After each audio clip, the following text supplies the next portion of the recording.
ముద్రగడ సంతాప సభలో బొండా ఉమ తన పక్కన కూర్చోవడం చంద్రబాబుకు నచ్చలేదన్నారు అంబటి రాంబాబు. కానీ అదే చంద్రబాబు గతంలో తన పక్కన కూర్చున్నారని, అప్పుడు తాను మంత్రిని అన్నారు. నిబంధనలు ఇతర సామాజిక వర్గాలకే కానీ చంద్రబాబుకు వర్తించవా అని ప్రశ్నించారు అంబటి రాంబాబు.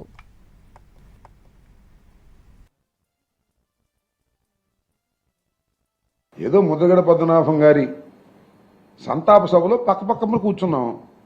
అది మన రాష్ట్ర ముఖ్యమంత్రి చంద్రబాబు నాయుడు గారికి అది కడుపులో కాలింది. ఆ బోండామని పిలిచి మాట్లాడుకున్నారు, వాళ్ళు అడ్జస్ట్ అయ్యారు.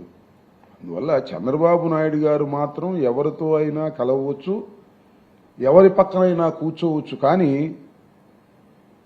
కడమ సామాజిక వర్గాలు మాత్రం కొట్టుకు సాగాలి. నేను చంద్రబాబు నాయుడు గారు ఒక చోట కలిసి కూర్చున్నా, నాకు గుర్తులేదు నిజానికి. ఐ థింక్ అది చీఫ్ జస్టిస్ లేకపోతే జస్టిస్ లేకపోతే గవర్నరు ప్రమాణ స్వీకారం సందర్భంగా నేను మంత్రిగా వెళ్ళినప్పుడు నాకు ఆయన పక్క సీటు వచ్చింది, కూర్చున్నా. మరి లేచి వెళ్ళిపోలేదే, తనకేం న్యాయం వర్తించదు, ఇది మాకే వర్తిస్తుంది. సాయిరెడ్డి పక్కన కూర్చున్నాడు, అది వర్తించదు. ఏదో ముద్రగడ పద్మనాభం గారి సంతాప సభలో పక్కపక్కన కూర్చున్నాం. అది మన రాష్ట్ర ముఖ్యమంత్రి చంద్రబాబు నాయుడు గారికి అది కడుపులో కాలింది. ఆ